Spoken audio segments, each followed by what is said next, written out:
Hey, this is Mud Lowther, and you're listening to Bradley House Podcast on KCTY. Nothing is impossible, but certain things are highly improbable. Don't think I'll meet your kind again, not in this lifetime.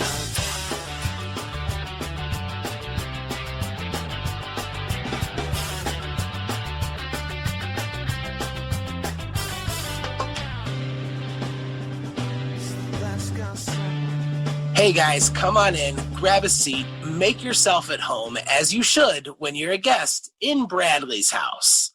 I am your co-host, Jarett Orr. She is the executive director of the Noel Family Foundation, and our host, Ms. Kellie Noel. Kellie, how are you tonight? I'm doing fantastic. I'm so excited about this episode that we have tonight. It's really, really special for a lot of reasons, and I'm anxious to get started. I am so excited as well, and this is one that we've worked on for quite a while here. Now, Kellie, typically people are used to you and I kind of steering the ship here a little bit, but we're going to take a little bit of a different turn on this episode for all of our listeners. Kellie, what do we got going on? Well, this is super special for us because we mention our producer, Anna, every now and then. She is wonderful and absolutely the backbone of this podcast. She's the one that makes it happen, gets it all out there, gets everybody sounding good. She's also your fiance, and I absolutely adore her. So I know how important she is to the podcast and how important she is to you and I. And I'm really excited for the listeners to get to hear her because she's going to be leading this interview tonight because we happen to have with us an absolutely legendary musician that I don't want to spoil it. I'll let Anna explain why it's so incredibly special. But I do have to say that for all of us, this is a very different genre than what most of our listeners listen to. Although I'm sure there are a lot of people that are familiar with the music. But he is somebody who has done so much in the music industry through the years, and it really is such an honor and a privilege for us to have with us this person. So I'm excited that Anna is going to be able to give, all of the information that she knows and have a conversation with him. And so I'm going to go ahead and let her introduce him. Go ahead and take it away, Anna. Hi, I'm Anna, and I promise probably not to cry. Oh, God. Probably. The man... Yeah, well, you should. If you know anything about me, you should also cry. The man we are lucky enough to have joining us today, thanks to my amazing fiance, is an international phenom. From pop to rock, his powerful voice leaves no listener unaffected. With a range from a monstrous D3 to a wailing C6, he is the man with the iron lung and the only man whose face is permanently on my body, Mr. Graham Bonnet. Yeah. Mr. Bonnet, thank you so much for being here. Yeah, you're welcome. And I am a little disturbed by the picture of me on your body. It worries me a little. But anyway, I'm not a person that has tattoos. But anyway, thanks for introducing me, and I'm here to answer all your questions or whatever else, you know. I have so many questions, and some of them are like not okay, so we might skip them. All right. It's not weird for me either, Graham. Going to sleep with you every night. God. That's just fine. It's the weirdest thing. Well, anyway, I won't talk about it anymore. I appreciate the appreciation, I should say. Yeah, it's incredible. So, starting off in the 60s with the Marbles, you were a pop rock singer, and you never intended on being a rock singer. Please correct me if I'm wrong, but you never intended on pursuing rock or anything heavy. You were never formally trained. What did you want to be when you grew up? Well, what I wanted to be was a singer, obviously. I started singing when I was about 7 years old. But I grew up to be a butcher, which was terrible for 3 years. But when I was working as a butcher, I was in a dance band in my hometown in England, playing everything from Beatles to, dance music. I played for dance people who were dancing, played in this dance band, bow tie and the whole thing. But that was something I did for a few years, and then I had my own sort of rock band, and we played pubs as we did. right then, all over England. And then my cousin came in from Australia. He was working over there. He left England when he was about 7. And he came over to England because he wanted to pursue a career on television or whatever, because he was on television in Australia. And over there, he worked with some guys called the Bee Gees, and I used to get their demos sent over to me from my cousin, and I would listen to this group called the Bee Gees, who I thought were very much like the Beatles. And anyway, he came over to England later than the Bee Gees. They made it over to England before he did. So the Bee Gees became very well known in 1967, I think it was. And so my cousin came over, and he lived with me and my mum and dad for a while. He's a great guitar player. And we were playing in London at a club called the, what's it called? I can't remember, Roundhouse or no, Round... Revolution Club, the Revolution. I just thought about it. Yeah, it was called the Revolution Club, and we were playing, my cousin and I and our other band members, and we played this club, and we didn't have much equipment. We had terrible gear. I'm surprised that we actually got through the night without something blowing up, and it was just weird that suddenly, when we finished our set, this guy came out of the audience and said hello to my cousin, whose name is Trevor Gordon. And he said, hey, Trevor, how are you? Now, he's Australian, of course. And he said, I'm sure that Barry and Robin and Morris would love to speak to you. And so what happened was they exchanged telephone numbers. And my cousin got in touch with Barry, Robin, and Morris, who were his friends from Australia. And the next thing I knew, we were in Robert Stigwood's house, me and my cousin and the Bee Gees, sort of auditioning for Robert Stigwood. It was a very funny night, and we all had acoustic guitars and singing like Stevie Wonder songs and Beach Boys stuff, and obviously the Beatles. And Robert Stigwood said to Barry Gibb, he said, Barry, do you have some songs for these boys? I'd like to start recording them straight away. And that was the beginning of our career, so to speak, in 1968. And Barry wrote a song for us called Only One Woman, and it went to the chart, much to our surprise, and suddenly we're on TV being all fabulous and everything, you know. So that's where I started, and thanks to the Bee Gees. If it wasn't for them, I wouldn't be here. Well, and I know that Only One Woman hit number 5 on the Australian charts for 3 months, and then Warm Ride as well. Yeah. Immediately after. Yeah, it went higher than that. Actually, in England, it went to number 3. Oh, yes. Yeah, Joe Cocker won out with Little Help from My Friends. In Australia, I think I don't know really about Australia. I don't know. You're probably right. But later on, when the marbles were all over with and everything else, I did some stuff on my own, first one was a song called Baby Blue. It's all over now, Baby Blue. And I know that went gold in Australia in 1972 when it released. Yeah. And that is the image of you I have on my leg, and I promise that's the last time we're mentioning it. Yeah. Well, I'm sort of like that. But I'm now 73 years old, of course. I was 30. I'd be probably 29 or 30 then, maybe. You still look like James Dean. Well, okay. I still have the same haircut, yeah. And anyways, what was I talking about? I've forgotten. About releasing Warm Ride and now Baby Blue. Yeah, well, that was the first one. Baby Blue was the first record that went to number 1. I got a gold album over there in Australia and everything.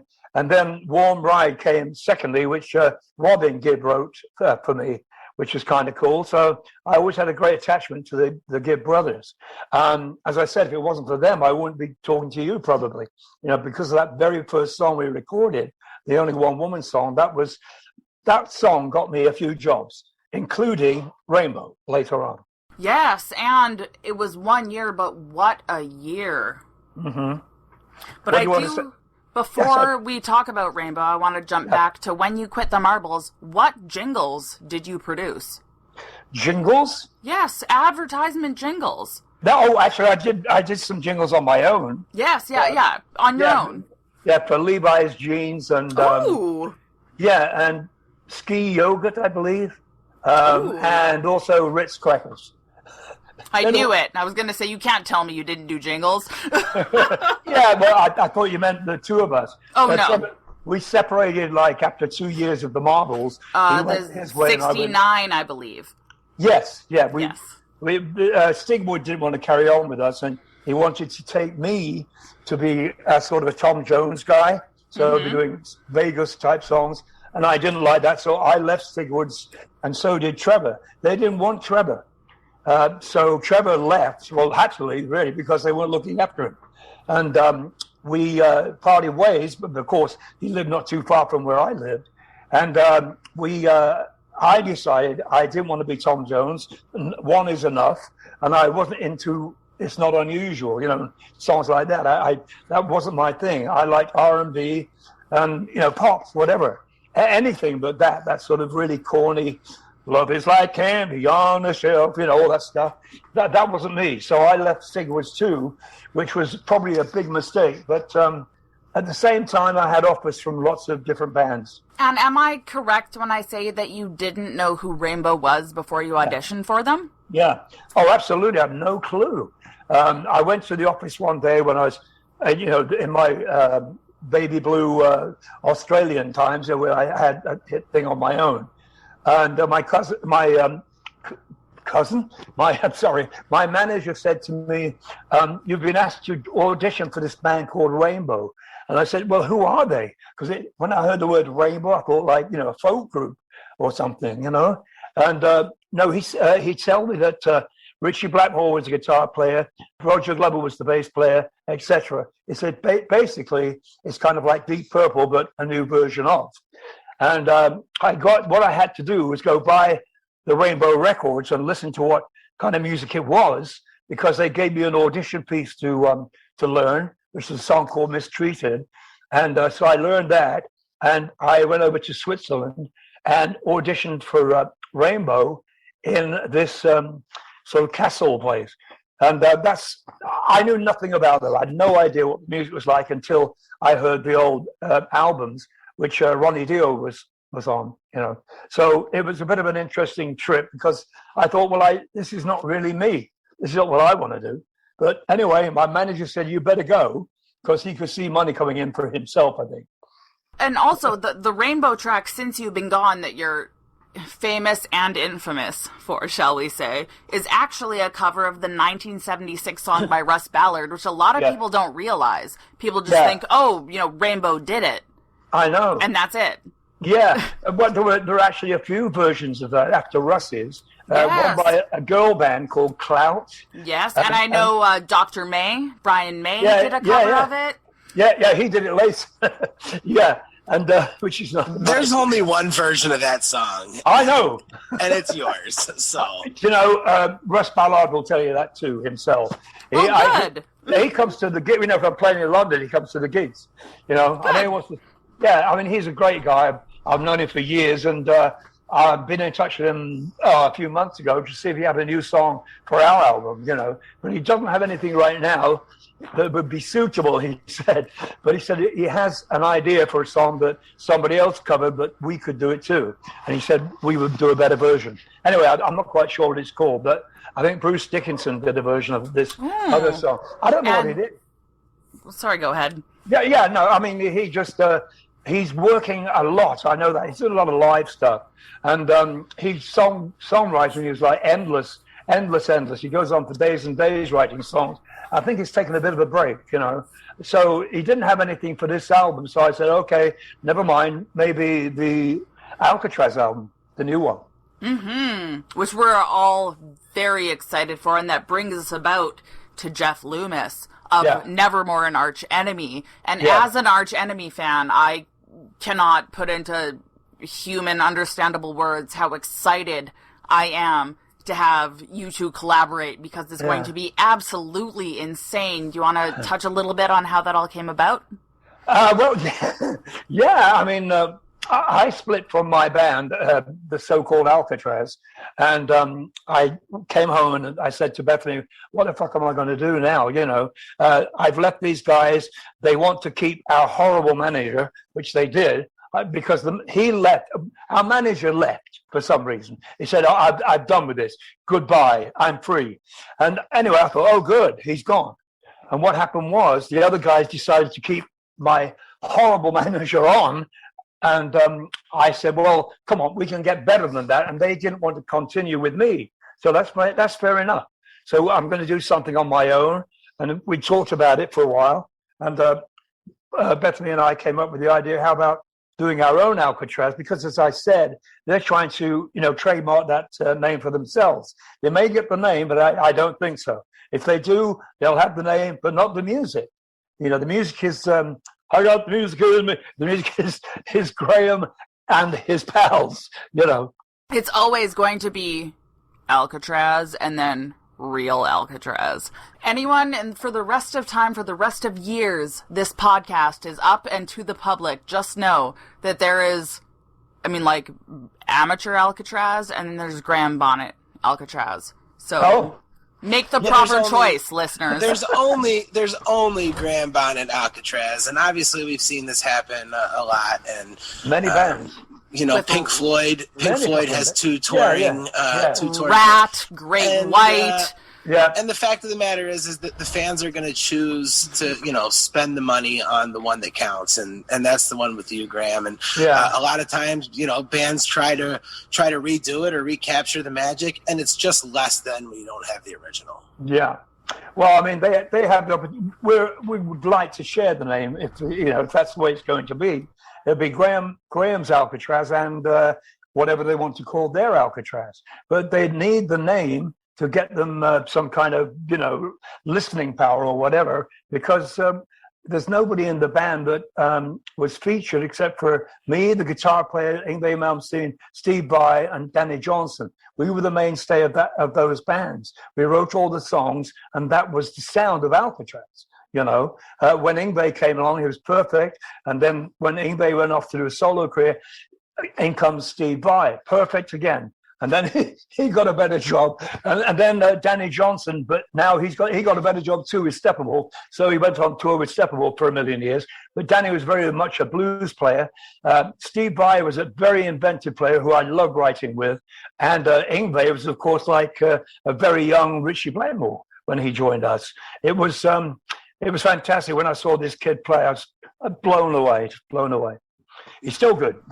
It's amazing. In fact, when I was probably about 14 or 15 and I really started getting into music, really. And my dad was a musician, so music was always a big part of our life growing up. And, I started getting into the Jeff Becks and the Eric Claptons and my dad actually said the one day, he said, "Here, have a seat."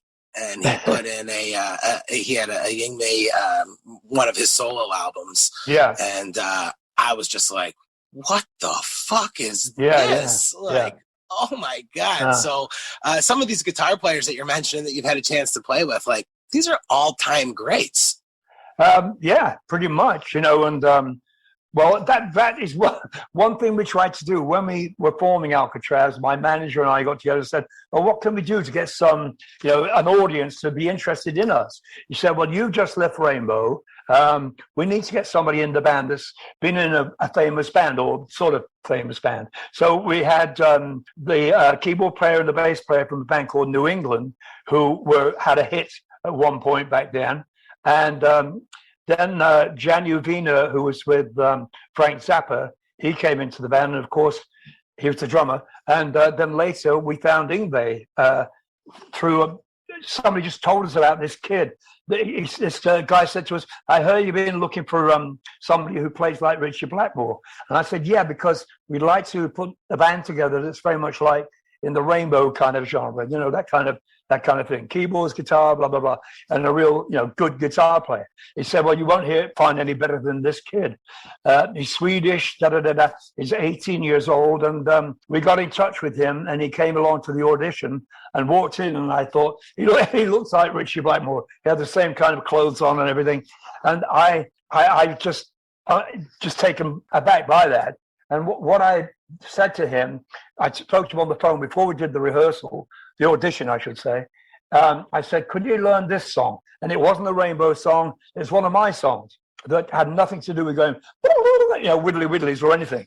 It was just a song, just to see how this guy played and how he would interpret a pop song, so to speak. And so he did this. In fact, it was a Russ Ballard song.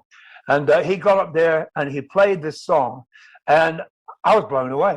It was like, God, that song's come to life again, And there you go. I mean, what can I say? That the kids, he just got a little bit too ego tripping a bit later on. But I knew that was going to happen.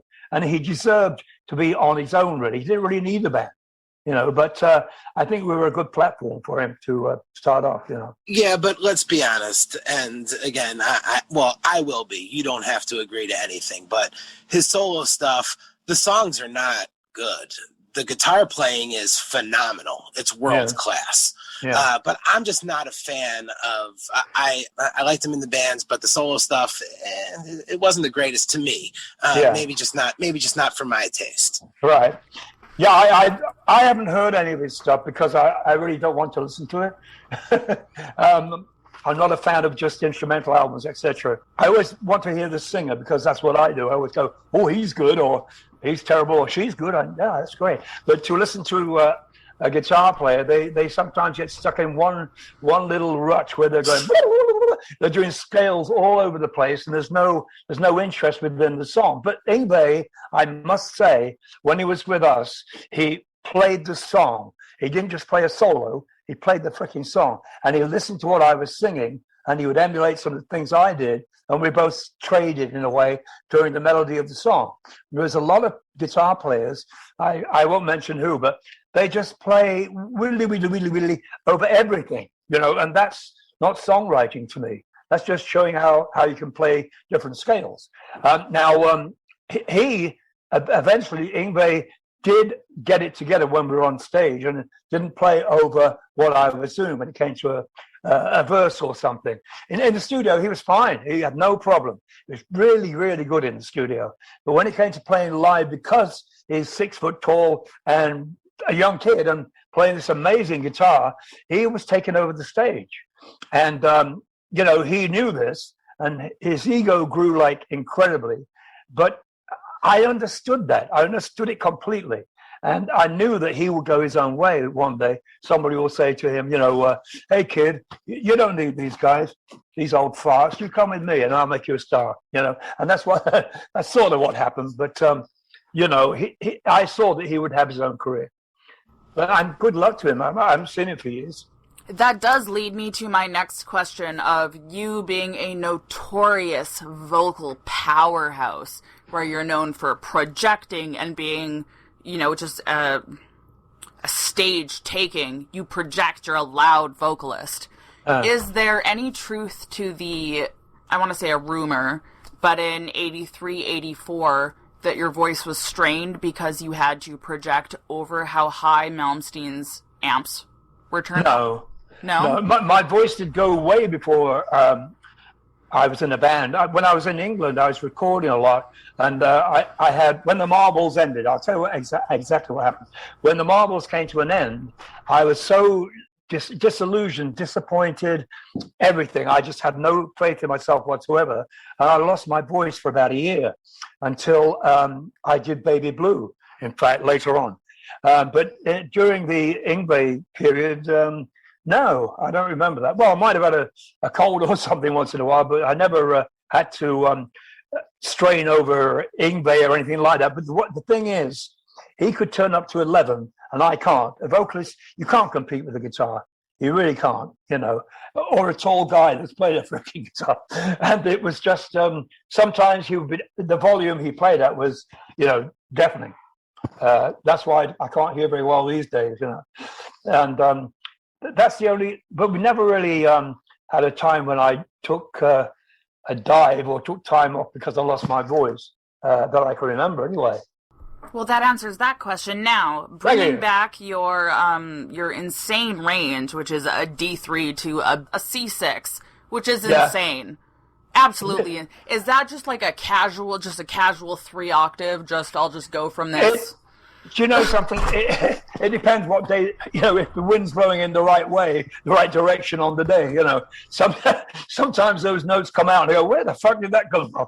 And I'll hear the guys in the control room go, oh, I'll keep that bit. I say, yeah, but it wasn't, I'll do it again then. Okay, I'll do it again. Oh, no. And I remember I was singing when I was in Pelleteri, another band I was singing I was singing a high G above top C, which is like ridiculous. It's like, it's up there, but with real voice. You know what I mean? It was really stupid. And the chorus had this high G in it.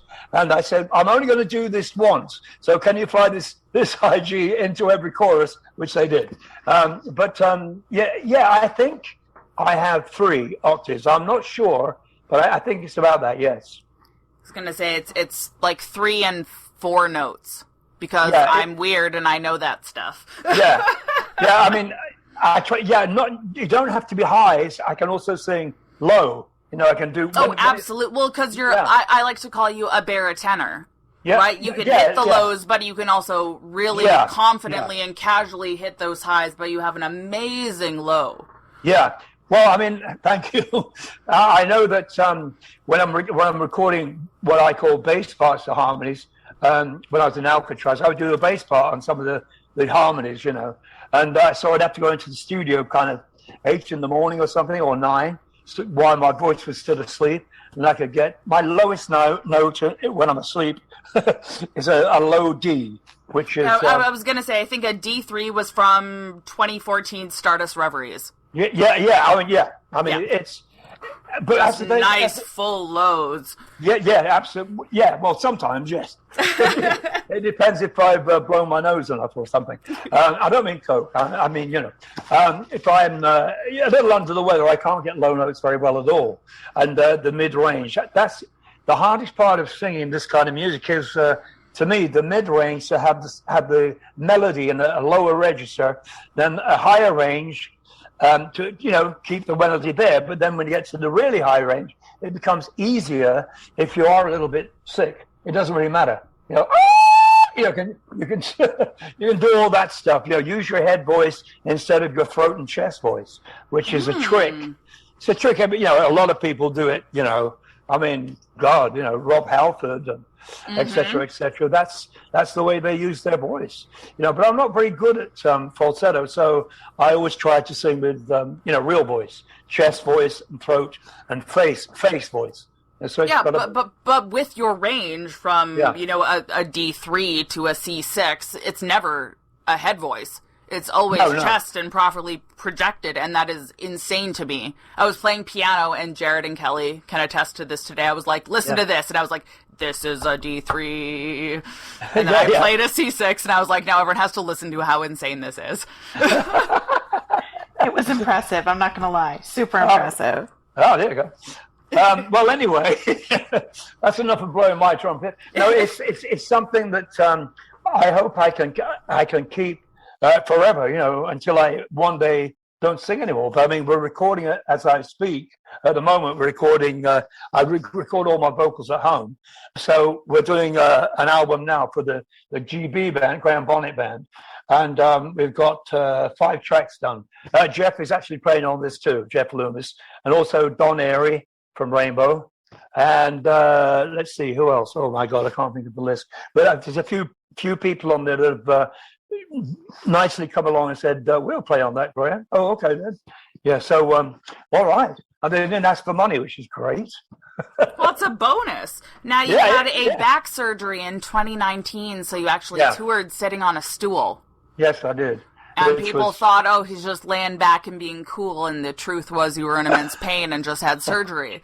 So, and I believe, please correct me if I'm wrong, but that you had been diagnosed with arthritis in both shoulders, and they wanted a double replacement. Yeah, that's absolutely true. I was just telling one of my friends today, I said, I can't lift a box of cat food came here, and all of my girlfriend's daughter's friends help me lift it. I said, I can't lift because of I need both shoulder replacements,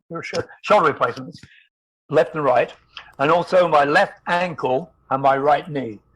Oh, wow. So I'm surprised I can walk at all, I like riding, cycling, and when I go on my bike, I can. So it's okay. It takes the weight off my knee and my left ankle, but I have to be very careful when I'm turning around, looking for traffic aiming at me in this Studio City, California, because there are lousy drivers here. But I can ride the bike, but it's just my shoulders that are really, really painful, and it's really crap. I can't lift anything. I feel like very weak, but I'm not. I'm a very strong person, but since this arthritis thing set in, I feel like the old man used to laugh at walking down the street, oh, hello, who was doddering along. We used to laugh at that, but probably he had arthritis too. But, young people get arthritis also. It's not, you don't have to be 195 years old like me. It just happens. And it's from taking probably prednisone, which is a drug I used to take, and that causes, arthritis, etc. It can do if you take it for too long. And I did. I used it a lot for my throat when I did get a sore throat on the road, and it corrected it pretty much straight away. But that's the only drug I've really taken that's naughty. Well, at least you have an excuse. I don't know. Yeah. I tell people all the time, I'm like, listen, I look a lot stronger than I really am. Trust me. I am not. You don't want me to come help you move on Saturday. You're going to want to ask someone else. So maybe I have arthritis. I just got to get it checked out or something. I'll go with that, actually. Graham, thank you for helping me realize that. Yeah, okay. All my friends listening that I haven't helped you move, it's because I've got fucking arthritis. Clearly. Yeah. Jeez, thank you, Graham. Yeah, you're welcome. I mean, you feel so disabled and you feel like an old man. I mean, that's how I feel, because I'm not like that at all. Who I am is not like somebody who's crotchety and can't do that. I'm not like that at all. But because of this, you can't do the simplest thing. Sometimes it's just getting down and bending under a counter to pick out a can or something, or reaching up.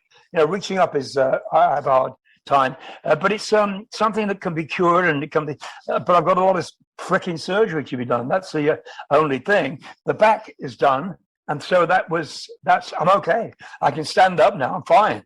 But yes, I had to use a stool on the road because my back was so painful. It was unbelievable. My spine was crushed.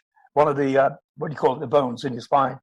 They have a number. I don't know. The vertebrae. Yeah, one of them. A vertebrae was crushed because all the whatever it is, that jelly stuff that's in between them was dried up, and so I've lost height as well as anything else. So I'm 5'9", whereas I used to be 5'10", which is a real drag. I hate being 5'9". Well, you're always you going to be mentioning 5'10" to us. always. I don't want to be 5'10". Yeah. You mentioning that you had a hard time picking up cat food leads me to one of my nerdiest questions, which is, what is the name of your orange cat?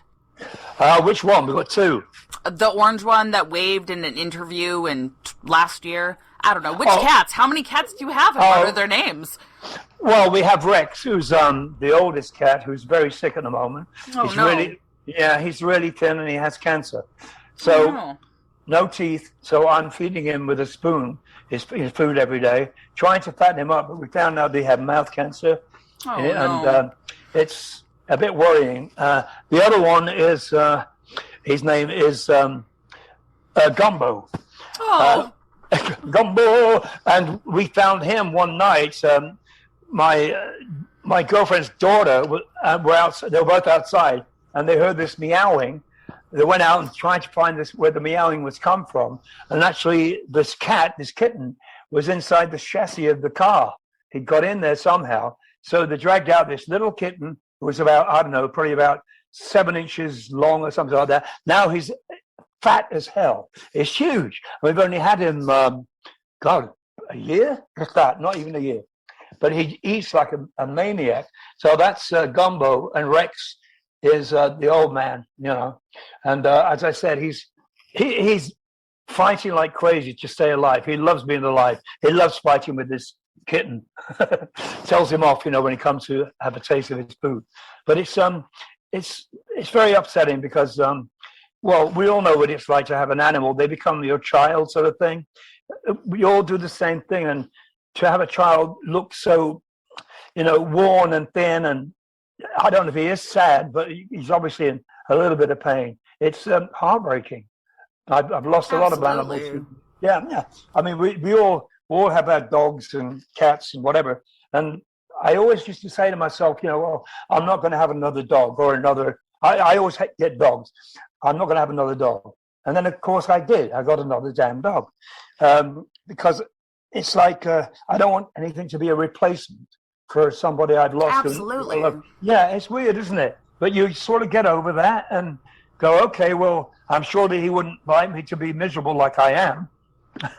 So right, well, and it's not a replacement, it's a new thing in your family, right? Yes, it's never a replacement. Yeah, and I mean, that kitten, just for reference, Anna, 7 inches is like really, really small. So like that thing is, I mean, that is a tiny, tiny kitten, like little. That is like. That's what are we talking about? I sure hope we're still talking about pets. Oh yeah, okay. Yeah, of course. He's now like 2 feet long or more. He's bloody huge. What I was gonna say before we took it to a weird size reference was I'm sitting right next to a 22-year-old cat right now. God, really? Yes. Wow. 22. Yes, 22. That's incredible. Yeah, I think Rex is incorrect. Yeah, he's about 11, I think. Yeah, so they can. The problem is, I love big dogs, and I've always had big dogs. Me too. Yeah, I mean, my last big dog was a Newfoundland, and wow. Yeah. Oh, I love Newfoundlands. Yeah, I do too. And, Beautiful. But I was told that the bigger the dog, the shorter the life, and Yes. that's usually what happens. But I had his name was Cooper. When I had Cooper, I took him out one day. I was walking through the park, and this lady came up. She said, "Oh, we have a Newfoundland too. How old is yours?" I said, "He's 1." And she said, "Well, he's going to live a long life. My Newfoundland is 20 years old." What? Yeah, Wow. exactly. So I thought, So I thought, great. But, it wasn't that way for him. He got arthritis too. And he couldn't walk after a while. Well, what may have happened with that woman's Newfoundland is the same thing that's happened with the 21-year-old cat that she's talking about, is that that cat's not 21 years old. I firmly believe that throughout the years, different family members have accidentally killed the cat, ran it over with a car, or they've gone to the store and replaced it with an identical replacement. And I believe that it's happened several times already, and everybody's looking at each other on Thanksgiving like, holy shit, nobody's questioning the reason this cat's fucking 32. But I guess it's not. But the thing is it's actually the third. It's the third or fourth Mitzi right now for sure. Yeah. I'm positive of it. So. But don't they usually do that with fish? Yeah, The goldfish. Especially if you have goldfish or those little fighting fish, little Japanese. What are they called? The betas. Yeah, betas. Because they jump. I remember that my daughter had one jump right out of the bowl and straight down the sink. And, I didn't tell her, and I went to the store and got her another one and put it in there, and she didn't know the difference. Now you're testament to this theory Jared's made about my cat. That's good parenting. That's good parenting. Because it's factual. It's that you can't have a cat that was born 2 weeks before Graham joined the marbles and still be sitting here thinking that the thing's kicking. I'm telling you, bring it up to your dad, and I bet you he swallows it. Yeah. I mean, I have 2 really weird, nerdy questions before we can get into regular things. Mm-hmm. From your album, The Book, for your song Rider, the bass and the drum toms were perfectly tuned. Was that intentional or an accident? The bass tuned? You mean? And, to the tom drums. Yeah, that would be purposely done. Because that chorus is hands down my favorite chord progression of all time. How beautiful. Really? And the harmony, absolutely, 100%. Oh, I was a bit disappointed in that drum. Why? Because it's an old song. I've had it for, 20 years or something. And I thought, well, it's a bit dated sounding, for me. But it did turn out good. And I know our guitar player, Conrad, he likes that track too.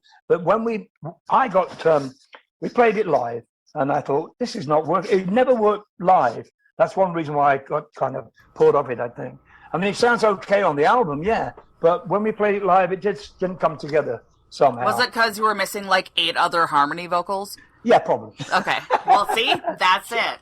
You can only have so many thirds and fifths above and below when there's only 4 of you on stage, you know? I know, yeah, but we did try. Conrad would sing and Bethany. They would do the best they could. And it was amazing. I just think, like, because I'm a music theory nerd loser, and I just think, because it's just an amazing chord progression. Also, I do have a question, which, forgive me if this is insensitive, but what was up with your pants in Japan in 1984? Oh, what do you mean? The blue spandex, you know what I'm talking about. Blue spandex? Yes. I never wore spandex. You wore something very similar to spandex in 1984 in Japan. No, that wasn't Japan. Was it Japan?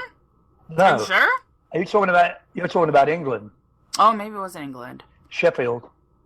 So you know when you wore uncomfortable blue pants? They were jeans. Blue jeans. I don't know. Yeah. I had them. There was a place in Oxford They were Street. real tight and real shiny. Yes. Okay. I had them made in Oxford Street in London, and it was a place where you can get jeans made within half an hour. Oh, that's fun. So I walked in and they said, what kind of denim do you want? I said, this one. And they weren't very well made, as you probably realized. And what happened was, I didn't try them on before I was playing with Michael Schenker. Yes, with MSG in '84 when they exploded. Yes, they did. And we're playing.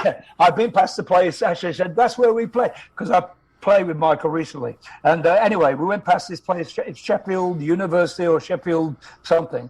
And yes, my pants bust, and I made it part of the act. Because you said there it is, wiggle wiggle, and then you said I'm off. And then wasn't it your manager who said, "Get the fuck out of here, Graham"? They're gonna kill you. Yes, it was one of our guys, crew, and he said to me, "Get the fuck out of here, Graham. You've got to," because they kept on playing without the singer. A whole set without you. Yep, whole set. And so I had to run downstairs, get my stuff out of the dressing room, and get into a cab and go back to the hotel. Then the next morning, get a train back to London.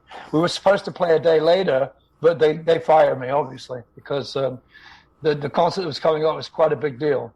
And how long have you been sober? God. 15 or 18 years, I have a bet going. No, it was, let me tell you, it was 12 or 13 years.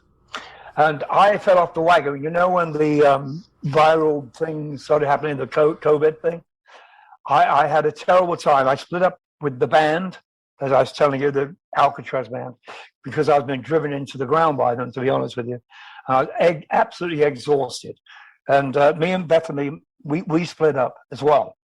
And I was living in my condo in Santa Clarita. And every day was hell for me. And I thought I had COVID. I felt so sick and weak. Going to the bathroom, I would crawl out of bed in the morning. And I couldn't stand up. I felt dizzy and everything, the whole damn thing. Crawling to the bathroom and then coming back to watch TV and see how serious the COVID thing was getting. And being alone, I wasn't used to being alone again, And so there's a store next door. I walked there and I bought myself some liquor and got shit-faced and went to bed and did that for a few days until Bethany said to me, "You better get yourself straightened out." And we got back together again, and I'm glad to say, but it took a while. It took a while because I was a real cunt, to put it mildly. I was just completely fucked up. And I was in a terrible mess. And if I'd have kept on going, I think I'd probably not be alive now. But I stopped, and I haven't drunk for it's been a year now. I'm a year sober. I got my little, my year chip. That's awesome. That's amazing. It's horrible, but it's so easy. I didn't think I would ever drink again, not in a billion years. But what happened was so much that went wrong with my girlfriend, the band, everything, this virus. I was just like, what the fuck is happening? It was like somebody just put their foot down me and tried to squish me. I felt heavy and laden down. And my body became like that. I was just crawling around the apartment. And then just laying on the bed and watching TV constantly until it was time to go and get another bottle of whiskey, you know.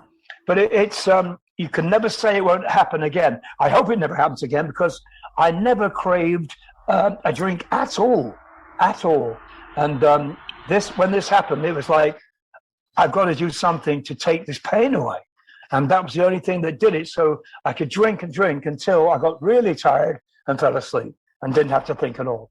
You know, thank you so much for mentioning that, Graham, because I think a lot of people experienced a similar thing during the shutdown and the pandemic. Yeah. And so it's so relatable to be able to hear what you're saying. And so I appreciate your honesty and openness about that. It really has, it's been a difficult time for a lot of people, especially people that struggle with addiction of any kind, whether it's drugs or alcohol or shopping or sex or whatever, I mean, those are the things that we turn to when things are difficult. And I'm sorry that happened with you, but I appreciate you bringing it up, because I like for people to see that addiction is no respecter of persons. It can be anybody. And kudos to you for getting back on track. That's incredibly strong of you, and that's amazing. Yeah, well, thank you. I mean, it's messed up my sex life, all that, but we haven't been into it for just over a year, and I mean, I don't really have to tell you all this, but it made me scared of being into it again. Sure. But why, I don't know. It's fear of fear. I'm scared of everything. I used to be. I'm okay now. I think I'm slowly coming back, but it's been very strange not to be intimate with your partner that I've known for 8 years. We've been together a long time, and it's bloody awful. Your mindset changes once you sort of get sober again. You realize how clear the world is and everything. You think, I'm going to screw up. If I do this, I'm going to screw up. That's what I'm sort of. It's like, to do it, so to speak. Am I going to be the same, or am I going to mess it up? I won't be as sexy as I used to be. I imagine that's. Yeah, but a lot of people told me they've had the same thing. Right. An anxiety of being intimate. Sure. Yeah. And I think that's something that's pretty universal. And, a lot of people deal with. Well, I just have to say, I have absolutely loved this show, because it's given me an opportunity to, obviously, we're so thrilled to have you on. You genuinely are a true legend. And I can't thank you enough for taking the time to speak with us. And again, as it's been such a thrill for Anna, our producer, but for all of us here, and also for our listeners, I just want to say thank you very much for spending this time with us. You're very welcome. Anytime. It was amazing. Now, Graham, before we let you go, where can fans find you? Facebook, Instagrams, websites. Is there any upcoming concerts you want to promote? A website where somebody can buy a T-shirt or a CD? Anything at all that you want to let everyone know about where they can find you? This is the time. Yeah. Hang on. That for me? It's a Graham Bonnet site, and I can't think what it is. That's okay. We'll edit all of this out. There's a Graham Bonnet site, and there's an Alcatraz site too, but I don't want anything to do with that anymore. I was just going to say, we're not promoting the Alcatraz site, because I looked at it and I know what's up. Yeah, so, I mean, they've got another singer. But you'll find me, just, type in fucking Graham Bonnet and you'll find some kind of site or other. Oh, my God. That's the best answer we've ever gotten on this show. We don't even need the real answer. I like that one right there. So he is Graham Bonnet on Facebook. But other than that, pop open your Google machine and type in fucking Graham Bonnet and you'll find it. No fucking Graham. We're back to that again. Oh, man. Listen, it gets out of hand on this show a little bit. So, Graham, I know for myself, it was amazing to have a music legend on. Kelly and myself are both huge music fans. So to have somebody on that's been able to do the things that you've done throughout the years is a treat for us. But I really thank you for doing it and coming on and letting Anna answer some questions and have some fun with you as well. Jarett, you're very welcome, and I've said anytime. And I didn't cry once. Now did Yay! I? Oh, no, I did. Oh my god! Oh, good! Look at us! Look at us doing so well, both of us. Yeah. Yeah, well, I'd love to talk to you all again. It'd be great. Yeah, I can tell you absolutely. what- When you get that new album rocking and rolling, you're gonna come on and promote it. We really look forward to that. Oh, that would be fabulous. Yes, I will do that. Absolutely. Thank you. That was amazing, Anna. I think you might have just taken my job. I don't know if I'll be back next week. I think she took my job. Now. I was thinking you too. She take both of our jobs? She did. This is going to be the Anna show from now on, the Anna's Bradley's House podcast. I just want to make it very clear, unless Graham Bonnet is coming back for every show, then I'm probably not going to be like this every show, but like I'll try. I'll research other people instead of just creepily knowing everything about them. It's fine. Didn't we talk about the term? We talked about the term creepy. It's research. Oh, sorry, researchy. Yes, you're right. You're right. I will have to intentionally research other people instead of being inherently researchy. Is what I meant to say. So how cool was this for you? I didn't cry at all, and I'm really amazed because it's like him and Alice Cooper are like the big two for me in my heart for musicians. Okay. So this is there you go, absolutely Jarett. That's what we got to have on next. Yeah, no pressure, babe.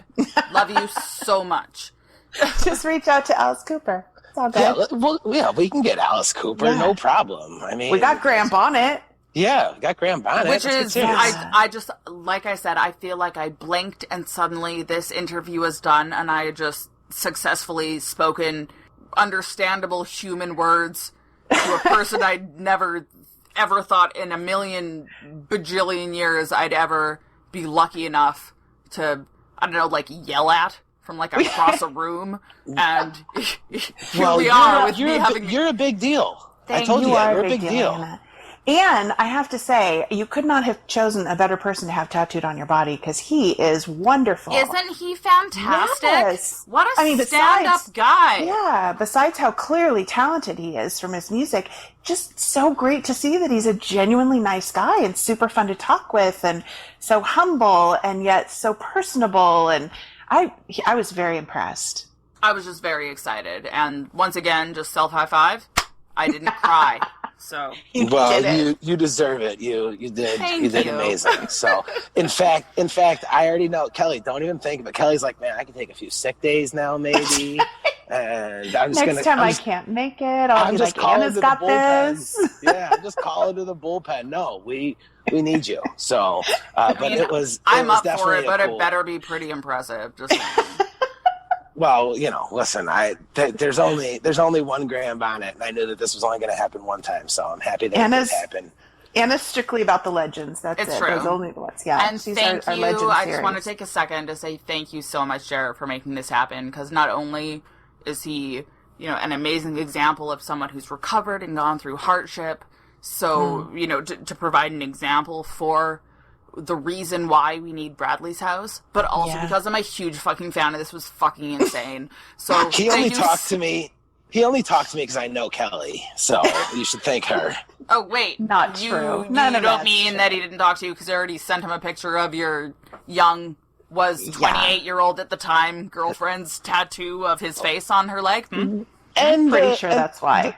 The 6 messages might have also eventually set up the trigger that I'd like to talk to him, but it was that Knoll Dust. Of course it was the Knoll Dust. I think he's just a really great guy, and that's how awesome he is. He was willing to do that, so that was very cool. Very cool.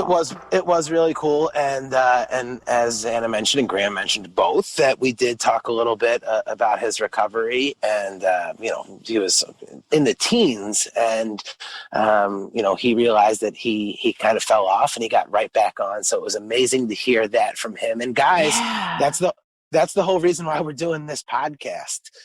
Is for musicians that are out there that are struggling, and that's how Bradley's House got started. You guys all know the story, and it hasn't changed. We still need all the help that we can get, and there's a ton of ways that you guys can get involved. Kelly, what are some ways that some listeners can help out the Knoll Family Foundation to get closer to the goal? I think it's important for everybody to understand that we do have a ways to go to get to our goal. And, we've been at this for a while, But we started so grassroots that it's really just starting to gain momentum now. And by the time we get to our goal and can open the house, we'll still need to keep raising money, but hopefully we'll be able to tap into some grants and that kind of thing.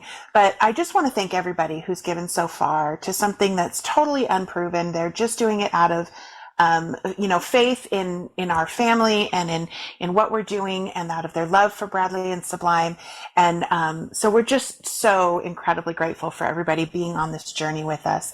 The easiest way to donate or to check out our website is to go to our link tree, which is linktr.ee/Knoll Foundation. And that will take you to links for our website and every single way that you can donate and all that kind of stuff.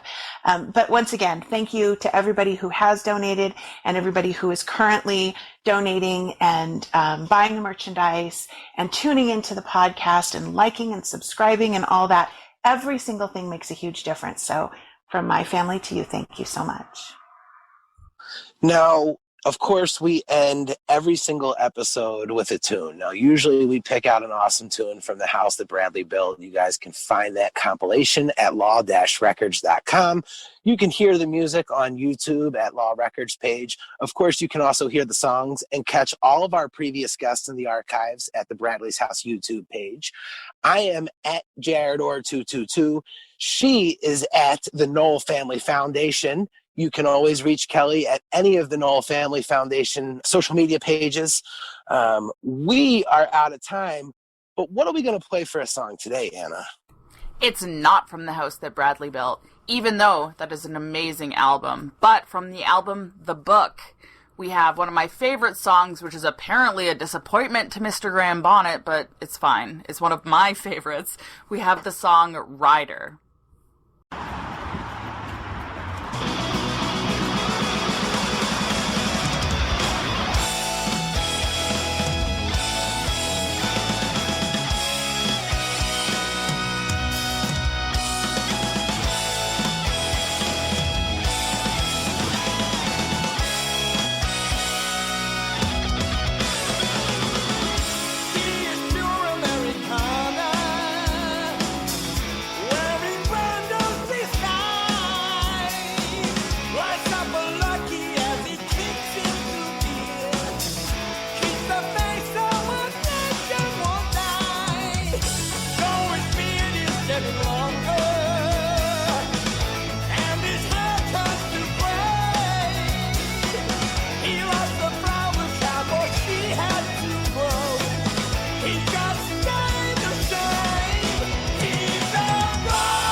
Canyon.